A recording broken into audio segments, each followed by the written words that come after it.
There we go.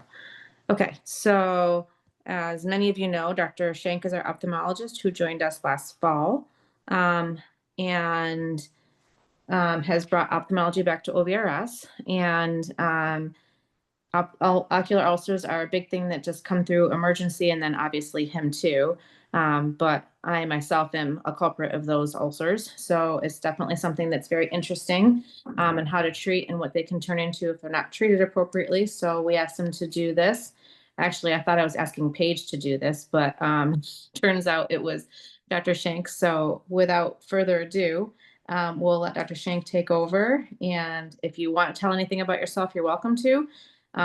There's going to be a couple of pauses for questions. Feel free to type any questions into the chat. I'm monitoring that. And then we can go ahead and get started. Excellent. Thank you. I'm going to pause myself. Greetings, everybody. Appreciate everybody for attending. We see a lot of corneal ulcers, and especially through the ER department, everybody seems to be a little bit terrified when it comes to eyeballs. So I figured corneal ulcers are what we see the most of. It's something that come to me typically as either a first line or a second line of defense. So having everybody be on the same page about what we're dealing with and how to get them started on the right foot, I think is always a good thing. So I'm going to have a lot of pictures through here. If you are squeamish, this will not be a good presentation for you. It's going to be pretty rough. If you're eating lunch right now, good luck to you. But hopefully you'll get a lot out of this, and hopefully we'll have some fun with it ultimately. So main things we're going to talk about, we're going to start with just a basic overview of anatomy and physiology, just to make sure we're all up to speed on what to expect, and we're using the same terminology and understanding just the basics. We'll talk a little bit about how we can describe corneal ulcers, how we can stratify them, classify them in different types and locations, and ultimately what causes them. We'll talk about some of the big diagnostics we want to do just to make sure we're getting the full picture, make sure we're not missing anything. Talk about some general goals of treatment. We'll focus a little bit more on specifics a little bit later on, but the general things that we want to meet. And then we'll wrap up with a bunch of different diseases and some more gross pictures. So starting with the anatomy, the cornea has really two main functions to it. It's got to be clear, it's got to have that optical clarity, so that way the light that comes into the eye can be bent properly, it can be refracted, and then focused onto the back of the eye. If we have a really thick, tough cornea, we're not going to be able to see through it, and really what's the point? The other main function is the structural integrity, because yes, we've got a clear window that we can look through, but we need something to maintain the shape of the cornea, maintain the shape of the globe. We need something to keep all that fluid inside the eye and ultimately protect the inside of the eye from anything that's sitting out on the surface. From an anatomy standpoint, we're broken up into 4 main layers in dogs and cats. Some other species, like people, will have a 5th layer called the Bowman's layer. We don't have that in dogs and cats, so it's not something I'm going to touch on too much. But starting from the outside, and at the top of that picture on the right is the epithelium, labeled A. That is a multi-layer of cells that sits on the surface of the cornea. That is the first barrier in the interaction between the outside world and the inside of the eye. So that's where a lot of nutrition happens. That's where a lot of the metabolism in the cornea starts, and ultimately where the tear film will adhere to and sit on the surface of the eye. The majority of the cornea is made up of the stroma, and that's labeled B on the right side. It's a lot of layers of collagen all woven together and laid in very nice, neatly oriented sheets. If it's all haphazard, if it's all mixed around, those layers of collagen won't allow light to pass through properly. So that particular arrangement of collagen is extremely important in actually letting us see through it. You'll see in the picture on the right, there's all those little purple dots. There's actually living cells within that corneal stroma too. So it's not just collagen, it's not just extracellular matrix. There's a lot of living cells called keratocytes that live within there as well. And we'll talk about their role a little bit more later, but they're essentially the maintenance cells. They're the first responders if there's any sort of trauma or injury. They're the ones that are activated and turn into the healing response. Deeper in the cornea, lining the inside, is the Descemet's membrane. That's labeled C. That's a fairly thick basement membrane that helps to create a little sandwich on the inside, and then ultimately is a scaffold for the endothelium to rest on top of. The endothelium, labeled B there, is a very thin single layer of cells that forms a watertight barrier on the inside of the eye to keep all the fluid inside the eye on the inside, keep all the aqueous humor contained, and any fluid that does soak into the corneal stroma can be pumped back into the eye to maintain that nice clear cornea the way that we want it to. The cornea is extremely densely innervated. There's a lot going on in the surface there, and out of all the surface epithelium in the body, the cornea is the most densely innervated. That's why corneal ulcers are so painful. Anybody who's got an eyelash on the surface of their eye, got a little speck of dust in there, it hurts. It hurts a lot. Anybody who's had the misfortune of having a corneal ulcer, they know just how miserable that could be. All of that sensation is mediated by the trigeminal nerve, particularly the ophthalmic branch of trigeminal nerve, so cranial nerve 5.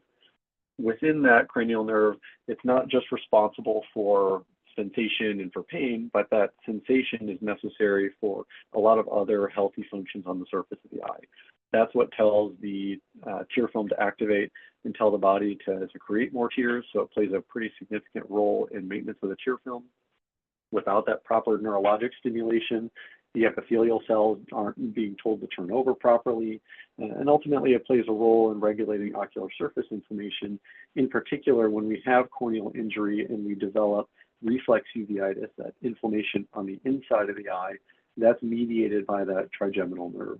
Without that stimulation, the body doesn't create enough inflammation on the inside of the eye to be able to bring the proper nutrition and the proper inflammatory cells to the cornea to be able to fix any sort of infection or any major trauma or disease.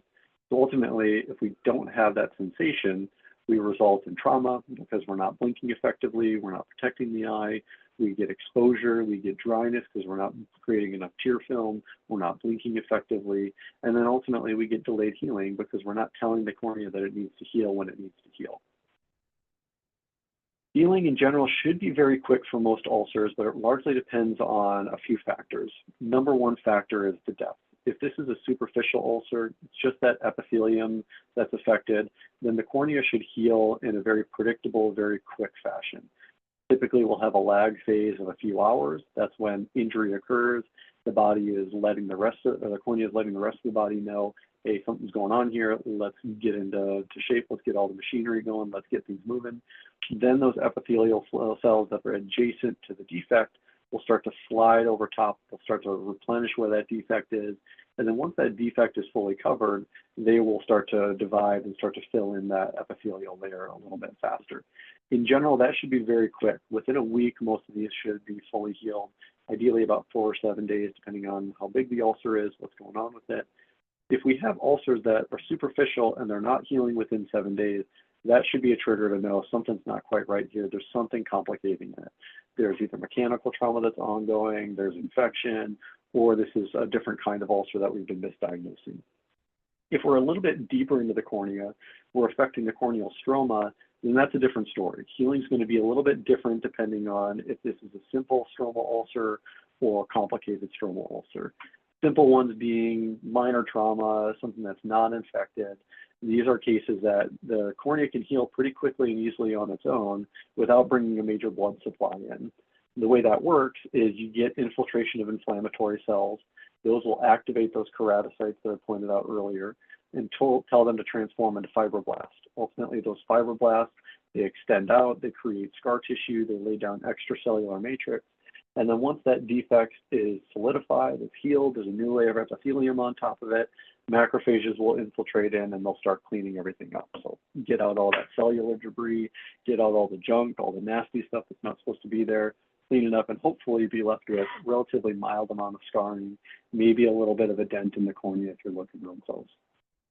In contrast, though, are most of the ulcers that I see, which are complicated. They've got bacterial infection. They're extremely deep in the stroma. They've got something else going on that simple healing mechanisms aren't going to cut it. So you have to bring in a blood supply to it. With this situation, there's usually a lag phase of about a week. After that week or so, you'll see budding of blood vessels right at the edge of the cornea. And then at a rate of approximately 1 millimeter per day, those blood vessels will creep closer and closer and closer towards the cornea. Now, there's 2 different types of corneal vessels that we'll see. We can see deep vessels and superficial vessels. The superficial vessels typically look more like tree branches. They're pretty long and stringy, relatively thin, a lot of spacing in between them. The deep vessels look more like hedges. They're really, really dense, and you can see this on the image in the bottom here around number 3. These superficial vessels being nice and long and stringy, these deep vessels being a little bit more dense and more hedge-like. The reason that that's important is typically deep corneal vessels are more indicative of more severe disease. Oftentimes they're associated with intraocular disease as well. So if we have a simple deep stromal ulcer with a little bit of infection to it, we're mostly going to get superficial vessels. If this is a really thick ulcer, there's a lot of intraocular inflammation with it, and it's a really deep, really nasty, we're going to see deeper blood vessels growing in. Doesn't necessarily change the plan too much, but it gives you a better idea of how concerned we need to be and how aggressive we should treat it. Ultimately, when those blood vessels start to infiltrate the lesion, they're going to form granulation tissue, and that's ultimately what heals these defects, is the blood supply coming in, forming really thick, robust vascular tissue, and pulling out any infection, any disease tissue, remodeling all that corneal stroma. This is a long process. It takes about a month from start to finish for most of these ulcers to go from a complicated deep stromal ulcer to being healed, at which point we can be safe enough to start a steroid, try to get all that back and try to recede that, try to get the clearest cornea we can. But in general, the more vascularization we have involved in the healing process, the more likely we're going to have a permanent scar, and the bigger and more dense that scar is going to be. So here's some examples of what that healing process looks like in a patient. On the top left is when I first met this dog. It had a stromal ulcer starting here. Here's the lateral edge of it, and then extending here to the medial aspect of it. And this was approximately 50% thickness of the stroma. Deep enough to be a problem, not necessarily deep enough to need surgery, but there's a few other factors here that tells me this is a pretty thick ulcer. We should be concerned about it. One is just how mushy and cloudy that central portion of the ulcer is. That's infection, that's melting, that's cellular infiltrate, that's inflammatory cells harboring inside that corneal tissue. Another factor here is down here on the bottom of the anterior chamber, we see that hypopyon, which is pus and blood on the inside of the eye, as a manifestation of this infected ulcer. If you look really, really closely at the margins of the cornea, you can see that early vascularization coming in, and that's pretty dense. These are deep scleral or deep corneal vessels coming in, whereas these on the more nasal aspect, a little bit thinner, a little bit stringier, those are more the superficials.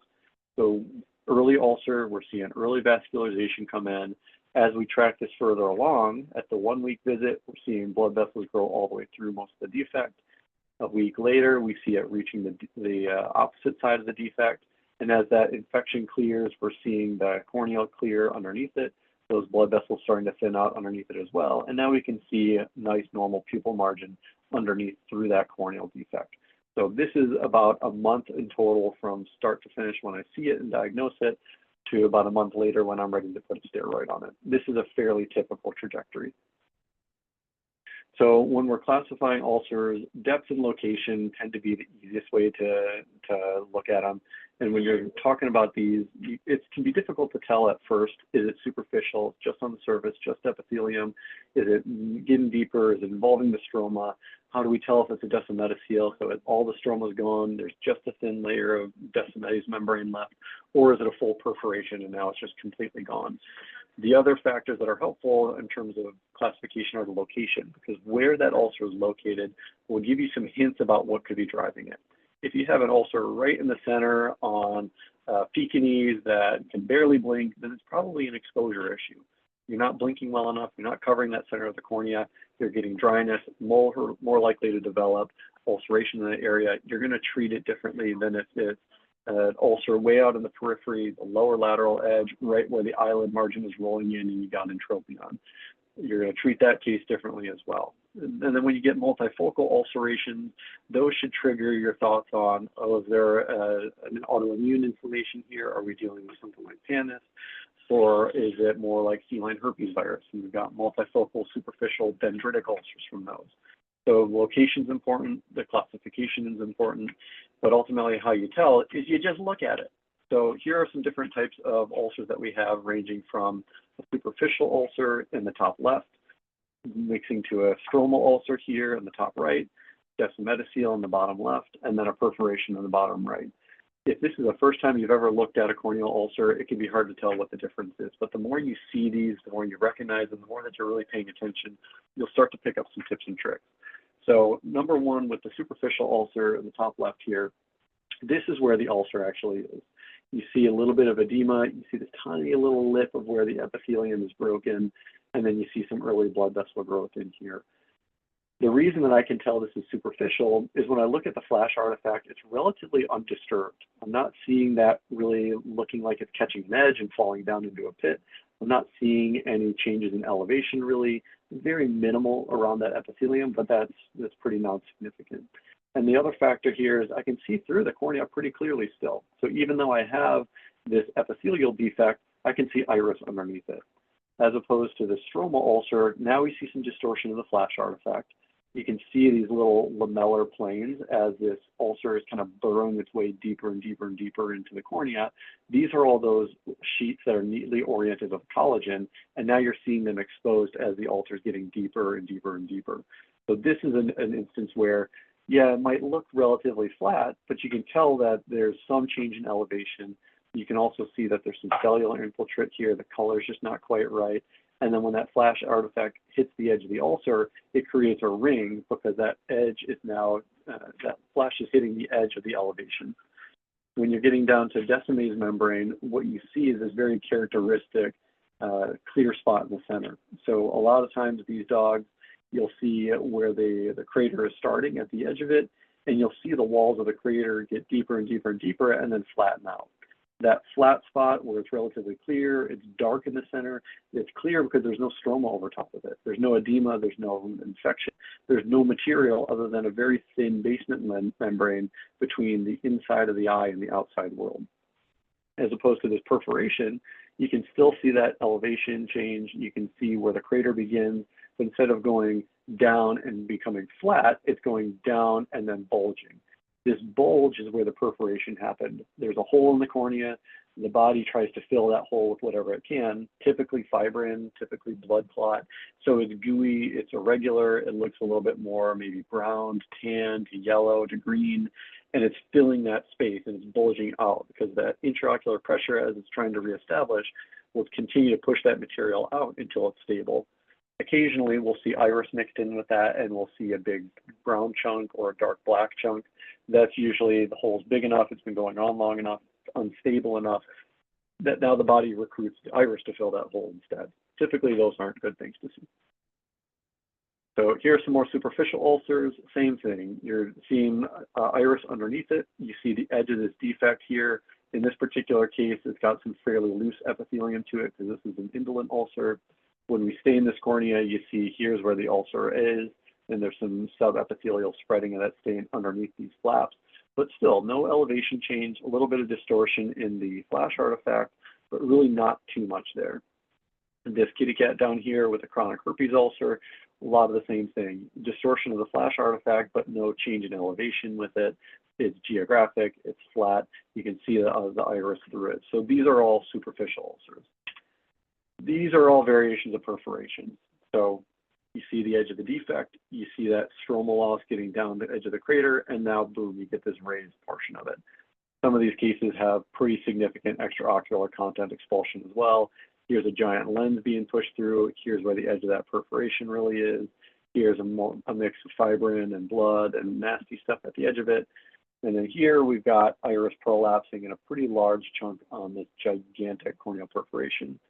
Here's another instance where we have a very chronic perforation. The body's tried to fix it, it's tried to stabilize it, but this hole has been chronic for so long that now the lens is being pushed out here, and you see the little lens material there. So classifying based on depth is very important, based on location is very important, but also understanding the underlying cause and the etiology is going to be extremely important as well. So we can get way in the weeds in talking about every single type of cause of corneal ulceration, but in general, I find that it's easier to look at them in terms of categories. So mechanical ulcerations, these include things like eyelid abnormalities, trauma, aberrant eyelashes, trichiasis, things like that. Infectious causes, typically when I see a cat with a corneal ulcer, usually herpes virus is playing a role. It's really one of the only primary infectious organisms that we see in cats that will cause corneal ulcers and have corneal involvement. Other cases of conjunctivitis that are infectious, like chlamydia, mycoplasma, and colici, they should never really manifest as corneal ulceration unless herpes virus is playing a role or unless there's some secondary trauma.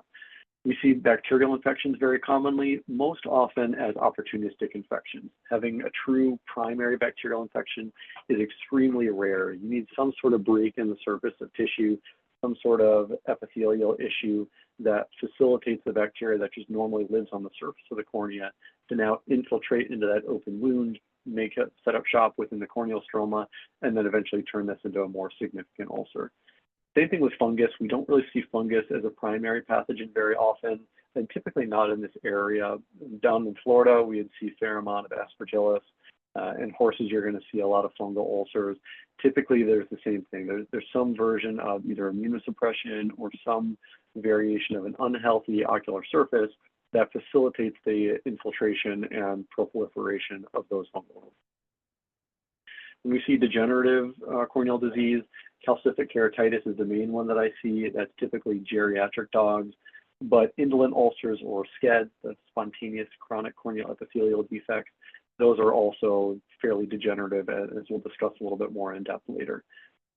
Exposure is also a very helpful category, and this includes things like KCS, or both the qualitative and quantitative forms of dry eye, lag of thalamus, where you're not blinking effectively, or your eyelid fissures just not closing effectively, and then neurotrophic or neuroparalytic keratitis, where the nerve supply to the corneal surface or the neurologic supply to the eyelid is causing excessive exposure or insufficient tear production. These are all reasons that the eye is being left open or it's too dry, and that creates an unhealthy environment that ulcerations can then take over afterwards. And then the final category are inflammatory ulcers. These aren't too common, and there's really two main syndromes that we see. One of them is eosinophilic keratoconjunctivitis, which is a sequelae of chronic herpes infections that becomes more of an autoimmune infiltration into the cornea. Those cases get a lot of these corneal plaques, and those plaques become ulcerated. And then PANIS is similar in the sense that there's an autoimmune component to it, but this is almost exclusively in dogs, and we typically see more of this kind of granulation tissue and pigmentation infiltrating into the cornea diffusely. It tends to be bilateral, and usually has a role that UV light exposure will play in creating the ulcers. What's unique about these kinds of ulcers is the way to fix them actually requires steroids. You need to control that underlying autoimmune inflammation to be able to get everything in control and then let the body heal itself. So it seems counterintuitive, but steroids are your friend for this particular ulcer. But the reason that it's important to be able to suss out what the etiology is because the way that you treat these ulcers is going to change drastically depending on what's causing it. That's the main way that we fix these ulcers, is by addressing the underlying cause. So when we're looking at the blood vessels, I found this to be a somewhat helpful diagram for trying to figure out where we should be digging, what we should be looking for. In general, deep vessels are going to suggest that we've got really sick eye, and we should be looking for uveitis infections, glaucoma. And then the superficial blood vessels might be an issue of exposure or trauma. So I don't want you to focus too much in terms of using this as a diagnostic algorithm, more of just a general overview on all the different things that can cause corneal vascularization and why we should be looking anytime we see blood vessels in the eye. So we know that we've got a corneal ulcer. We know that we've classified it in terms of depth and location. Well, how do we try to find out that etiology? This is where a thorough exam is important. A history that's thorough and very precise is also important. And then some diagnostics to help rule out some concurrent diseases is also going to be important. For any exam that you're doing, you really need magnification. Otherwise, you're not doing your patient full justice. So if we are seeing this dog, your friend brought over their dog that's been squinting for 2 weeks, and you bring it out into the living room and you try to take a look at it, the dog's wiggling around, and you don't have any magnification, you're probably not going to see an ulcer unless it's really severe, it's really nasty. Really what you need to do is bring them into a dark room, get a bright light for using your exam, but only for the exam, not for seeing everything else around you. And then getting some sort of magnification. If you're in a pinch and you don't have a slit lamp, that's totally fine. Get a magnifying glass. It's going to be better than nothing. It's going to be better than your naked eye. Or if you're a surgeon and you have a set of surgical loops, use that at least. You're going to get maybe 2 to 4x times magnification. That's going to help you quite a bit. And then when you're doing your exam, making sure you're picking up on all these other things that could be playing a role. So checking the eyelid conformation, checking under the eyelids to make sure that there's no foreign material trapped in there, checking behind the third eyelid to make sure there's no foreign material in there, and then making sure you're checking everything else, like the tear film. Make sure you're not seeing any dry eye. Using Schirmer strip, look for just gross qualitative or quantitative dry eye. Doing a tear film breakup time or a punctate fluorescein score to look for some of those qualitative dry eyes.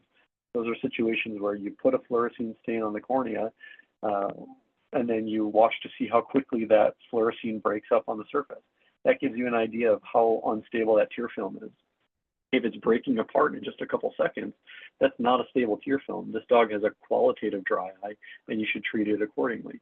If you rinse out all the stain and there's this really fine miliary pattern where there's just tiny little points of stain all across the cornea, that's not necessarily an ulcer, but that's indicative of an unhealthy tear film to the point where you're retaining stain, you're retaining that fluorescein across the cornea because your corneal surface is just unhealthy and dry still. Infectious screening, I find for the most part, this can be very frustrating. Typically, if you get PCRs looking for herpes virus in particular, you're better off flipping a coin and using that as your diagnostic test because the false positive and false negative rate combined ends up being about 50% according to some studies.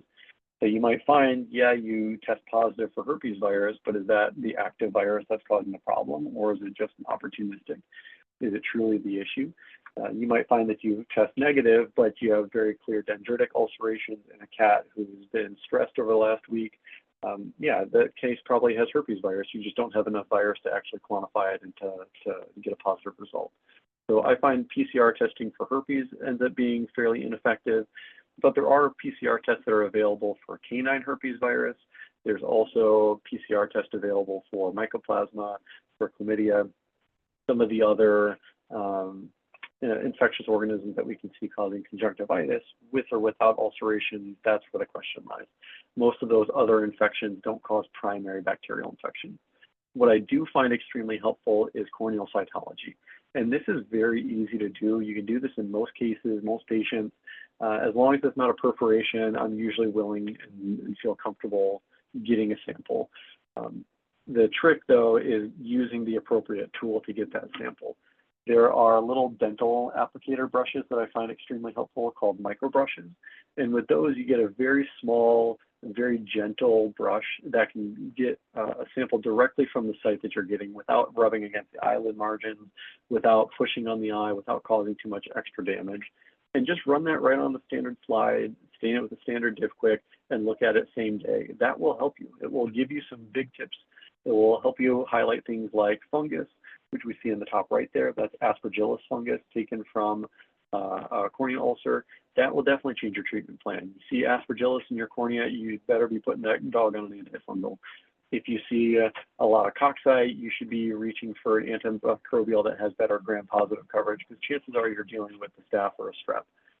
If you find a lot of gram-negatives, you probably have an E. coli or a Pseudomonas. You should be adding something like ofloxacin or moxifloxacin or tobramycin to make sure you're covering your infectious activity effectively. I also find cultures to be a little bit more unreliable. The biomass that we're sampling from the cornea is just so low that it's very difficult to actually get a positive culture. And the surface of the cornea is so dirty that if you do get a positive hit, there's always a question on is that truly the bacterial organism you're dealing with. Also, a lot of the susceptibility and resistant profiles you get from the standard IDEX profiles, they don't usually include the ophthalmic drops unless you request it specifically. And I find even if they do a resistance profile on it, I find that most of these diseases and most of these corneas, I'm managing based on the response to therapy anyway. So I get a corneal culture, I get a result about a week or two later. Yeah, there's positive growth. Yeah, it's susceptible. Yes, it's resistant to the bacteria, the eye drop I put them on, but the cornea is healed. So do I change up my antibiotic at that point? Was the culture really changing my treatment plan? Not really that much. If I get a false negative, am I going to stop antibiotics because of it? No, I'm going to wait and see how this thing heals. So ultimately, I find that cultures aren't too helpful for me from an individual standpoint. Where it is beneficial is getting a large volume of culture samples across the population and then viewing trends. I'm finding, oh, I've got much more E. coli in this month. Maybe I need to look at changes in what kind of antibiotics I'm using in the first line. Or, oh, I'm finding that these ulcers that don't heal within the first week and they take a little bit longer to heal, oh, they're growing a lot of Pseudomonas. Maybe I need to talk to these primary vets, see what they got going on in their clinics. So it helps you from a population level, a little bit less so from a local level, an individual standpoint. And then corneal staining is also going to be helpful here because it's going to give you, one, it's going to confirm that you have an ulcer. It's going to give you some information on what the depth is because certain types of ulcers will have different staining patterns. A descemetocele is the classic staining pattern where you get a ring of really bright fluorescein uptake and then a dark spot in the center. Well, that dark spot is because there's no stroma left over to soak up the fluorescein. You're just looking at their decimated membrane. I've also seen plenty of cases where you don't flush out that stain properly and there's a lot of pooling. People think it's a stromal ulcer until you rinse out the fluid and find, oh no, that's actually a descemetocele. So it's important that when you're doing staining, you do it right. You stain the cornea, you rinse it out, and then you look at it. Some of these other stains can be beneficial, more from a specialty standpoint. I would use rose bengal very frequently. It stains a different portion of the tissue than the fluorescein does. Fluorescein will stain exposed corneal stroma, whereas the rose bengal will look at areas where the epithelium is devitalized, if there's erosions, or if there's areas of the tear film that the mucus layer is insufficient. So a good example of this is that case on the bottom right there. This is a dog that's had this chronic keratitis. We haven't been able to find out what was driving it, but we look at it with a rose bengal and find, oh, there's all this uptake right in the center where that purple uptake is. That's a cornea that's exposed. So all this keratitis is being driven by an exposure issue. Started treating this dog with more lubrication, added a tear stimulant, this dog started to improve. Lissamine green is another corneal stain we can use. It works in a very similar way as the rose bengal does. Instead of getting that purple color, you get a really dark, rich green. It looks really pretty. I just don't use it very often. So my standard is to take a fluorescein strip and a strip of rose bengal and mix it together in one syringe, and I'll use that as my stain for the entire day. That way I can get the fluorescein to look for stromal defects and epithelial defects, and then the rose bengal to look for that more qualitative tear film assessment. So ultimately, when we're talking about treating these, there's a few different goals that we have in mind. Because we can't just treat these as if it's, oh, it's an ulcer, we use our standard protocol, that's going to fix it every time. We really need to be focusing on these as an individual patient, case-by-case basis. But when we're focusing on treatment, the main goal should be finding what that underlying disease process is and address it. You're not going to get an entropion ulcer to heal unless you fix the entropion. You're not going to fix an ectopic cilia ulcer unless you get rid of the ectopic cilia. You're not going to get an infected ulcer fixed unless you get rid of the infection. You're not going to get a dry eye case fixed until you fix the dry eye. So that's number one thing. Find out what's complicating your treatment plan and address it so that way you can get things to heal. Second, and arguably one of the most important, is to prevent and mitigate infection, because typically if we have a superficial ulcer, they remain superficial until they get infected. Once that bacterial infection sets in, that's when we get melting, that's when we get stromal loss. And as soon as we start getting that stromal loss, this is a big deal, and this is something that can go south really fast. So preventing infection when you have a superficial ulcer, and then getting rid of an infection when you have a deep ulcer, critically important. When we start to lose more and more of that corneal stroma, we're also starting to lose the structural integrity of the cornea. So there's things that we might need to implement and might need to utilize in order to mitigate that structural loss so we're not developing a perforation. So that way that main function of the cornea is able to be preserved. Next, we need to make sure that we're healing these ulcers quickly, trying to preserve the clarity of that visual axis, because sometimes you get a pretty nasty ulcer, you get it to finish healing, but now you're left with a scar that they can't see through. So to a lot of owners, what's the point of fixing the ulcer if you can't see through the eye anymore? Why not just take the eye out? So we want to do what we can to preserve that visual axis as best as possible. treating these ulcers quickly and rapidly and appropriately is one of the best ways to do it. But if we get the cornea to heal and there's still a lot of inflammation, adding in steroids will help to clear that up faster. Adding in things like tacrolimus will help to remodel a lot of corneal scarring, help to prevent pigment from migrating in. That's more of focusing on the long term. Once this is fluorescein negative, there's no infection lingering. And then finally, one of the most important things is controlling pain, because these things hurt and these dogs are miserable, and we can't have them living with this degree of pain. So either managing the pain with non-steroidal anti-inflammatories, or gabapentin, tramadol, amantadine for the more chronic pain cases, realistically treating the underlying cause, covering the corneal nerve endings with bandage contact lenses, or worst case scenario, removing the eye. That's the best thing we can do to make them pain-free. So diving in a little bit further, preventing and mitigating infections, a lot easier said than done. And we can spend a whole lecture just talking on different kinds of topical antibiotics and other antibiotic options we have here, but I just want to hit on some of the general considerations. One thing to consider is how are you getting that antimicrobial to the surface of the eye? Most of the time we're using topical drops. It's the easiest, it's the cheapest, it's the fastest. Also ends up being the most effective because we can use really high concentrations of these drugs that if we were delivering them systemically would cause toxicity. But because it's local, because it doesn't have the same systemic absorption, we can use higher concentrations that are going to ultimately be more effective against those microbial agents that we're treating. In certain situations, we can't get those eye drops in. You know, you get a dog that's ferocious and nasty, or this, 20-year-old Shih Tzu that it's on its last stage of life, but it can still take your finger off, and mom and dad at home are too afraid to give eye drops to. Or a dog with dementia, it's just shaking, can't get any eye drops in it. We do have some options available as well. Those are injectable options. We can give subconjunctival injections of gentamicin. Sometimes that can last for a week or more, depending on the patient, depending on the case. So that might be able to get us through that first period where we're so painful that we just can't get any drops in. Maybe get into a point where they're a little bit more comfortable and then can transition to topical drops. Or give them that first injection locally to cover our bases while we're getting the majority of the infection cleared up, and then let the topical antibiotics work a little bit later on. We can also do injections inside the eye, both in the anterior chamber with an intracameral injection, or in the posterior segment with an intravitreal injection. Typically, these are really sick cases that have a lot of intraocular infection, endophthalmitis, things that if we're doing an injection in the eye to treat the infection, we're not having a good day. In certain situations, we can't even do the injection regularly, so maybe we can get away with oral antibiotics. Depending on the degree of corneal vascularization, there's systemic blood supply that's reaching the cornea, so those systemic drugs will reach the cornea in a sufficient capacity.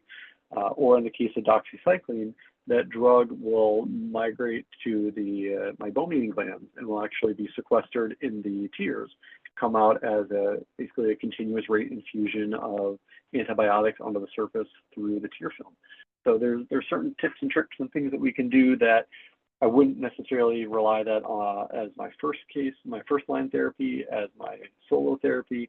But if we have a situation where logistics just won't allow it, we have some options. We have some things we can do. Other things to consider are bacteriostatic versus bactericidal nature of the drugs we're using. In general, if you're using a bacteriostatic, you want to use complementary bacteriostatic drugs. If you're using a bactericidal drug, you want to use complementary cidal drugs. But this also plays a role in tapering. You don't want to taper a bacteriostatic antibiotic because for the most part, that bacteriostatic drug is just keeping the populations at bay while you're letting those bacteria either die off naturally or have the immune system take them over. Whereas bactericidal drugs, you're actually killing those bacteria. So you want to focus on getting higher doses, whereas bacteriostatic, you want to focus on treating for longer instead.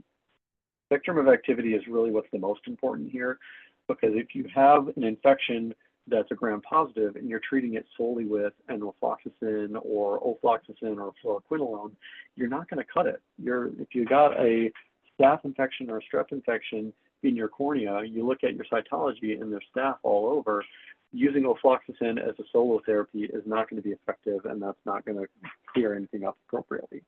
So making sure you're treating with a sufficient spectrum of activity and knowing what antibiotics are best suited for what kinds of infection is important. So So you have a lot of gram-positive, you better be adding cefazolin, you better be adding something that has a good gram-positive coverage. If you have something that has a lot of rods, then you're going to be wanting to add something with good gram-negative coverage, something like tobramycin or an ofloxacin or a fluoroquinolone.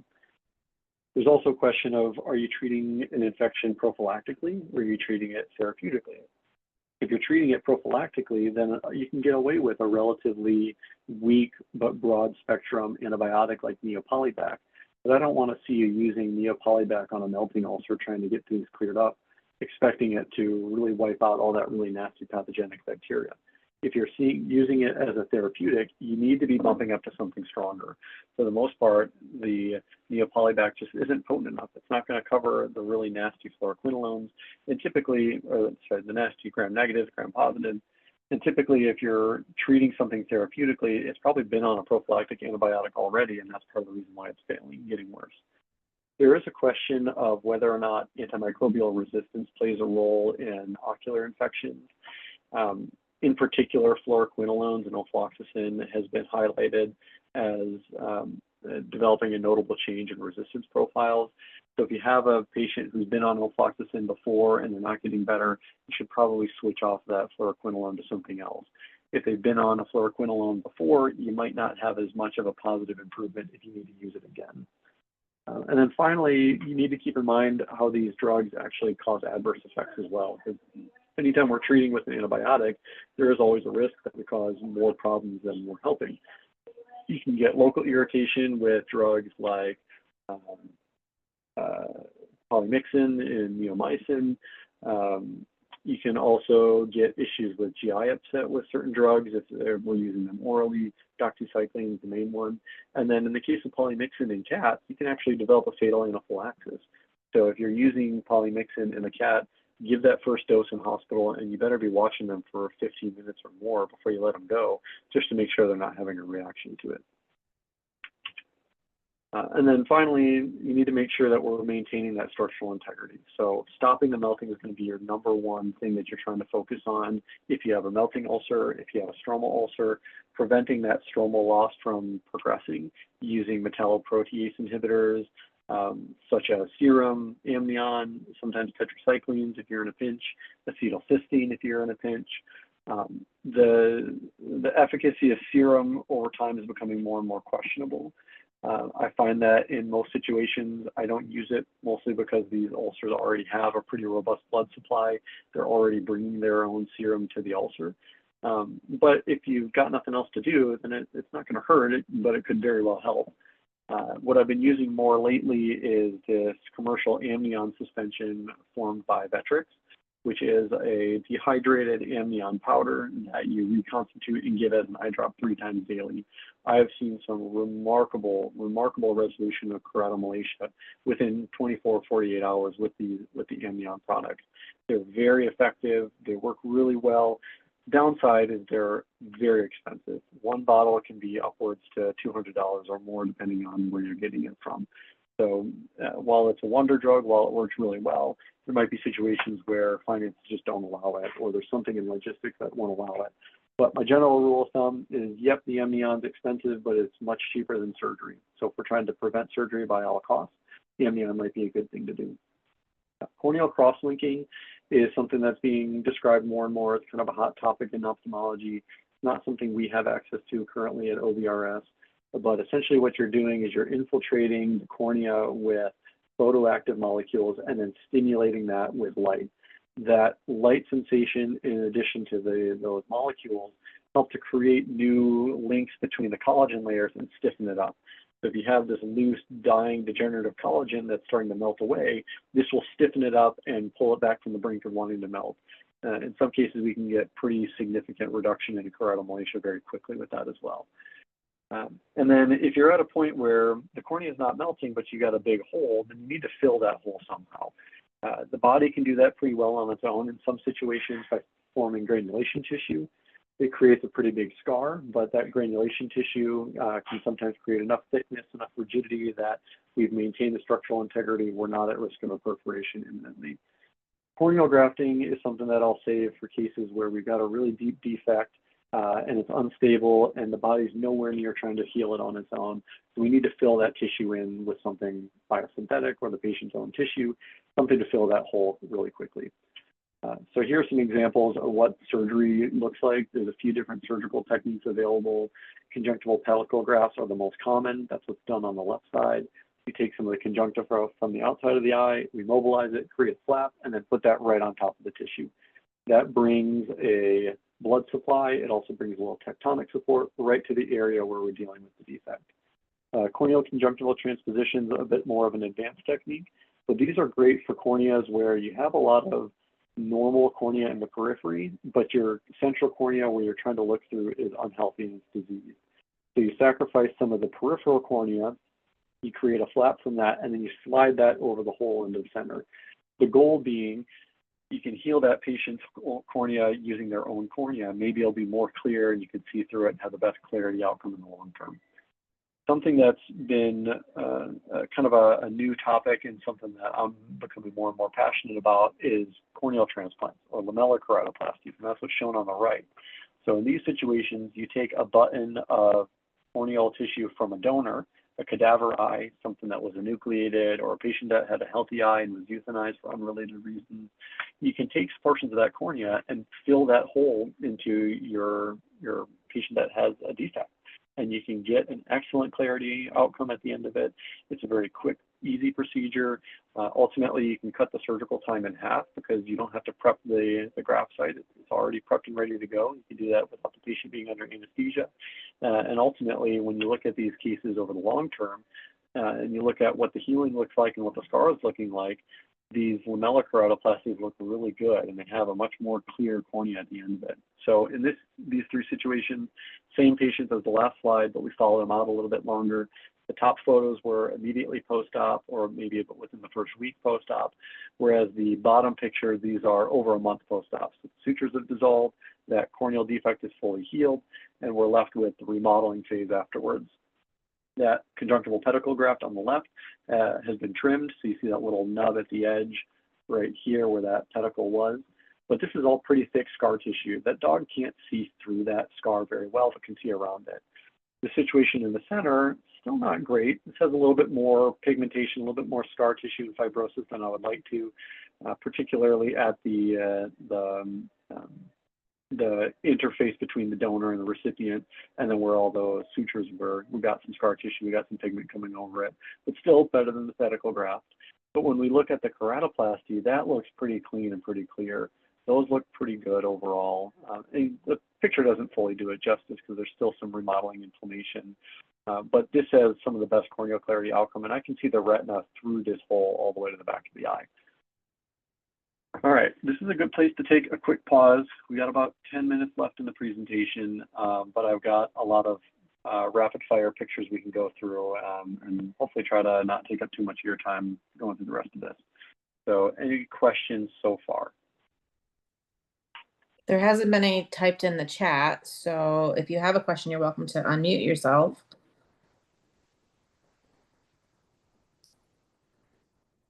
I have a question. How do you fix your dry eye if it's caused by dry eye because they're already on drops for dry eye? Yeah, so in those situations, then you're getting into some of the advanced techniques. So if you're on something like tacrolimus, you're on cyclosporin, you're on a high dose of it, and you're not getting a good response, then there's really a select amount of options you have available. One of them is called a parotid duct transposition. That's where you take the duct that comes from the parotid salivary gland and redirect it to the surface of the eye. That helps to create some moisture to the surface. You get some other problems with it, so it's not a great technique. But typically when you're doing a parotid duct transposition, it's because your dog is so miserable and they have no tear production and nothing's really going well. So now you're kind of throwing Hail Marys. If you find that you don't want to do the PDT or you do a PDT and it fails, unfortunately, these are cases where I've had to enucleate an eye that has some visual function to it, but it's so painful all the time because they just can't get any relief with any dryness. So some of those situations, enucleation is unfortunately the best option. Okay. Anybody else have any questions? I'm going to take that as a no. Okay. I'm going to try to fly through these last slides pretty quickly because I do have a lot more to go through, but they're mostly pictures, so we'll take some time just looking at them rather than talking about them. All right. So chronic corneal epithelial defects, indolent ulcers, these are very common. This is probably the most common type of ulcer that I see. These are indolent ulcers, another name for them, and very, very classic presentation. So these are middle-aged to older dogs. Boxers are the poster child for it, but really any breed can show up in it. Mixed breeds tend to be very common. Staffies and corneas tend to be the most common. What classifies these in particular is that for me, they've been going on for more than a week or two and they haven't healed.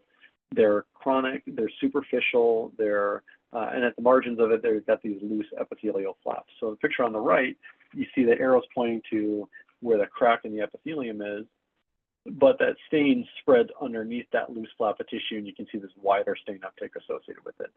But what's more important here is you don't find anything else that's causing it. So they don't have foreign material, they don't have entropion, they don't have infections or dry eye, nothing else that's perpetuating this ulcer, but they still have this ulcer. So that is my diagnostic criteria for an indolent ulcer. It's a superficial ulcer with non-adherent edges, no signs of infection lasting longer than 2 weeks.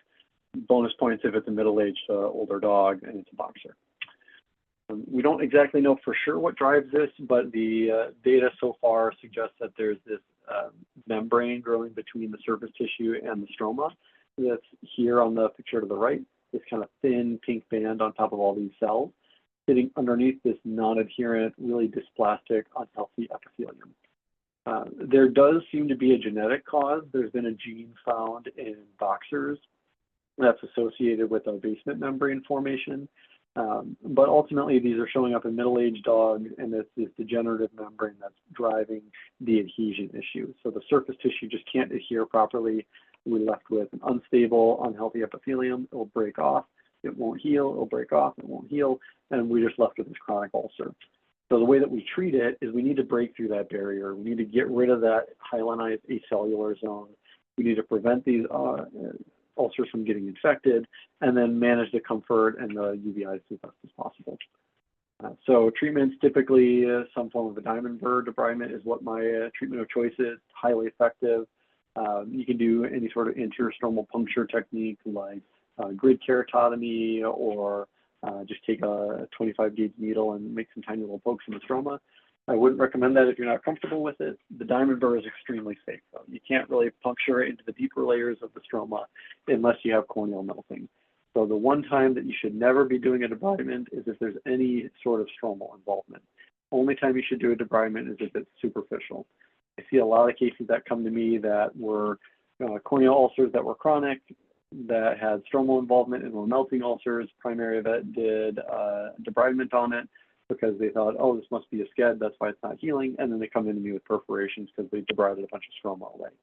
So in general, debridement should only be reserved for superficial ulcers that you suspect are indolent ulcers. And some things that help with healing time, bandage contact lenses will help quite a bit because those will help to press that corneal tissue down, help to cover the nerve endings. They've been statistically shown to increase the healing or reduce the healing rate, healing times. A couple papers that are listed there show that. And then there's some other medications like terramycin, sodium chloride, and then specifically ofloxacin and sodium chloride together have been shown to increase healing as well. So those are certain medications that I'll change up when I see a patient and do a diamond burr on them. Looking at some mechanical causes of ulcers, these are four corneal ulcers caused by different kinds of mechanical trauma. This one on the left, top and bottom, this is a little foreign body, flushed out the foreign body. This ulcer heals really quickly right after it. This one on the right, this is penetrating trauma. This dog had a little cat claw. Here's the laceration, and then there's some hyphema secondary to that. This dog has a deep stromal ulcer bordering on a descemetocele right here, caused by this eyelid mass that's just rubbing and rubbing and rubbing and just cheese grating away this eye until there's nothing left. These you got to find what the source is. You got to mitigate that mechanical trauma with a contact lens or with the foreign material, and then surgery as needed. So surgery to remove the eyelid mass, surgery to repair that rent, surgery to fill in that defect as needed. Here's another case of mechanical trauma. This is an ectopic cilia. So when you zoom in underneath that eyelid, here it is. Zoom in even closer, there's that tiny little hair. And that's just like little razor wire scraping at this cornea. Every time that globe moves around, it's rubbing against that hair. Extremely, extremely painful. So the way to fix this is pull that hair out, cut it out, freeze it out, whatever you need to do. Get rid of that mechanical trauma. This will heal up very fast afterwards. Infections, really nasty, but what we see with those, a lot of cellular infiltrate. We see this melting malacia, this really loose corneal stroma, more corneal stroma that's melting, really dense cellular infiltrate. And then on the inside of the eye, there's some hypopyon, some infectious material on the inside of the eye. So we treat these aggressively with topical broad spectrum antibiotics, oral antibiotics, and then try to mitigate that secondary uveitis as best you can with oral medications. You don't want to put a topical anti-inflammatory on here, plus or minus atropine. I will usually give a single dose of atropine in hospital. I tend not to send it home. Most patients really hate it. Cats especially really hate it. And in some situations, you can push yourself into dry eye and some pressure issues. And then obviously the corneal stabilization like we talked about before. Here's some more infected ulcers. This is a cat that started with a pretty nasty abscess and some ulcerations, parietal malacia. And as we treat it, the infiltrate's clearing up. And then by about a month or two, we're seeing a lot of that haziness is cleared up. The infection's gone, the ulcer's healed. Now you can actually see iris behind it. If you follow this cat out, probably another year or two passes, you'll probably find that there's minimal vascularization and those corneas look really, really good. Endothelial degeneration is something I see in older dogs, or you can see it in younger dogs like Boston Terriers or Chihuahuas that have corneal dystrophy. This is an issue with the inside of the cornea where the endothelium is not functioning properly. That endothelium is broken down, fluid gets into the cornea and creates bubbles and blisters under the surface. Those blisters will break, those create the ulcers, and these are extremely difficult to heal. These often manifest like indolent ulcers, but you have to treat them differently. Usually these dogs need some form of hypertonic therapy with sodium chloride to help pull fluid from the blisters, let that tissue stabilize. The edema is not going anywhere. That's not going to go away, but the bubbles and the blisters hopefully will resolve and we'll get that cornea to heal. If it's not healing, then you need to reduce the amount of edema with surgery, either by creating scar tissue that stiffens the cornea to the point where it just can't absorb the fluid anymore, or surgery to bring in a blood supply to help pull the fluid out and provide an egress. There's some surgeries being done on the human side where you're actually doing endothelial transplants to replace that diseased endothelium. We're not at a stage in veterinary medicine where that's effective, so unfortunately that can't be done yet. Exposure issues, these are dogs or cats that either have dry eye, dogs that can't blink, dogs or cats that have orbital tumors that are pushing the eye out. These are situations where we see this very classic horizontal, axial, ovoid, superficial ulcer. And you just look at this, and this is a pretty dry cornea. This is a cat that has an orbital mass, and that globe's being pushed out and can't blink fully. This is a dog with dry eye, and then this is a dog with a trigeminal nerve deficit where she can't feel her cornea, she's not properly stimulating it, so we have all this chronic exposure, all this chronic healing. Lubrication is going to help you the most. Sometimes using a tear stimulant can be beneficial, especially for dry eye cases. And then in some situations, you just need to reduce that fissure as possible, as best as possible. So doing a tarsorrhaphy, putting some stitches in to actually close portions of the cornea or portions of the eyelid, either temporary with stitches or permanently by reducing with surgery and just cutting out eyelid tissue. Calcific keratitis, this is an old dog disease. What you see here is all this mineralization start forming. And then as that mineralization continues to proliferate, it creates chunks. Those chunks get pushed out of the eye, and then you're left with a big defect behind it. These are usually 13, 14, 15-year-old dogs, very chronic corneal ulcers, very difficult to heal as well. Typically, these are cases that will have the mineralization for a while, but will suddenly present because now it's turned into a mineral slough and a big chunk fell out all at once. These are cases where using EDTA topically to dissolve the mineralization is going to help to prevent that ulcer from getting wider, from getting bigger, and to prevent new mineral from accumulating. Tends to take a while. We're talking treating for months before we get these to a point where they're stabilized and they're comfortable again. Sometimes they need surgery, but they're usually old dogs that owners don't want to do surgery on. So in some situations, we can actually expedite getting that mineral out of there by doing a diamond burn debridement. This is the one situation where I'll do a diamond burr debridement on a cornea that has some stromal loss to it, but only a minimal amount. If this is a deep stromal ulcer, descemetocele, or perforation, I'm not touching it with a diamond burr. Also not something I would recommend a primary vet doing or doing on an ER. And then finally, we get these inflammatory corneal ulcers. This is what I was alluding to previously. So this on top is eosinophilic keratoconjunctivitis. You get these really thick plaques, ulcerations overlying the plaques. On bottom, this is what pannus looks like. So we get this kind of cauliflower-looking granulation tissue. Classic location is more lateral. Sometimes you'll get this depigmentation, the nodular change in the third eyelid. These are cases where you need steroids for, with or without something like cyclosporin for the long term to keep things under control.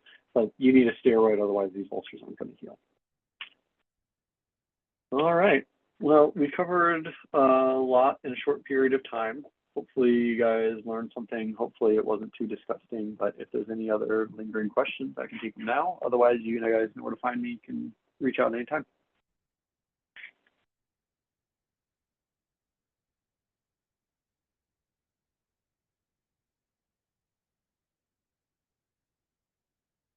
I will take that as everybody is 100% satisfied and they are experts on corneal ulcers now. But I did my job. That's great.